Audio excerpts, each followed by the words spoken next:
Bonjour à tous, nous sommes aujourd'hui donc la semaine du 16 février et au cours de cette semaine nous lisons la paracha de Mishpatim qui fait suite à la paracha de Yitro. Un mot sur ce que dit la paracha d'abord et auparavant même faire une remarque qui me paraît importante sur la paracha de Mishpatim qui constitue, comme on le verra très vite en la lisant, une rupture avec le livre de Bereshit et les 4 parachutes qui précèdent. De quoi s'agit-il ? Je veux dire que tout le livre de Bereshit est constitué de récits. On n'y trouve pas de halacha, on n'y trouve rien d'autre que les récits concernant non pas la vie d'ailleurs de nos avot, mais juste des épisodes qui sont choisis et qui sont significatifs sur nos avot, Abraham, Isaac et Yaakov.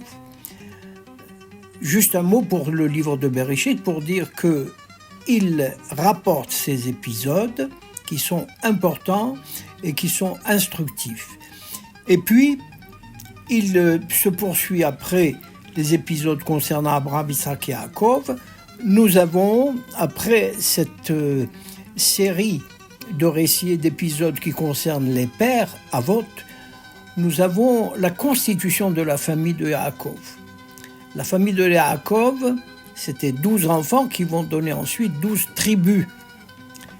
Ils ont pris conscience de leur existence en terre étrangère, en Aram, chez Lavan.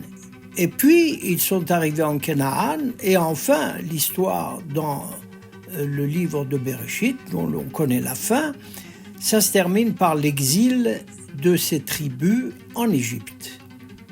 Pour le deuxième livre, le livre de Shemot, il y a une différence majeure. En effet, on a en premier 4 parachutes sur les 11 du livre de Shemot, sur 11 parachutes, il y en a 4 qui sont constitués, comme dans Bereshit, en récits. Sauf que cette fois, ce ne sont pas des récits concernant des individus, mais le peuple d'Israël dans sa totalité. Les tribus d'Israël sont devenues un peuple.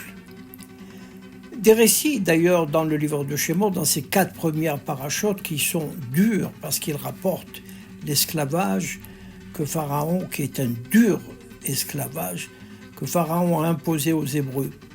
Il y a aussi l'histoire des 10 plaies, Eser Makot, qui ont frappé l'Égypte. Et puis ensuite, il y a la délivrance miraculeuse. La 5e paracha que nous avons lue Shabbat dernier, la paracha de Yitro, elle fait en quelque sorte transition entre les récits et les lois, qui vont devenir pratiquement l'essentiel du livre de Shemot. Donc je disais que cette paracha de Yitro fait transition puisqu'on y découvre le premier code des lois, Aseret HaDiberot, les 10 paroles, qui en est la partie centrale. Et puis à partir de Parashat Mishpatim, on a la prédominance des exposés de lois et non plus la prédominance des récits. Même si ces lois continuent à être entremêlées avec des récits qui rapportent les pérégrinations de Am Israël, du peuple d'Israël dans le désert. J'en viens maintenant à la paracha de Mishpatim, de qu'est-ce qu'elle contient. La paracha de Mishpatim révèle et donne à tous les lecteurs, à nous, à travers les générations, elle nous donne une suite de lois. Et ces lois sont formulées en formules brèves, très percutantes. Des lois qui organisent la vie sociale. Mais qu'est-ce que ça veut dire que les lois et la vie sociale, ce n'est plus la horde d'esclaves qui ont vécu en hébreu, qui n'avaient pas besoin de loi entre eux, puisqu'ils avaient la loi de leur maître qui les opprimait.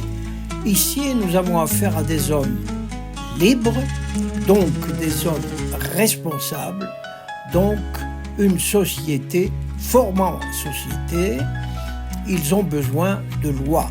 C'est pour ça que dès la sortie, dès l'arrivée à Sinaï, le peuple d'Israël, qui n'était qu'une horde d'esclaves, d'individus rassemblés, va devenir un peuple avec les lois qu'ils reçoivent.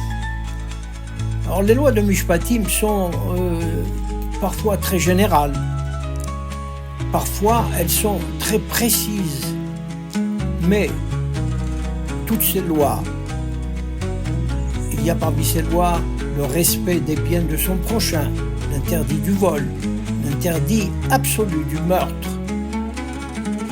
Elles ont tout un objectif, ces lois.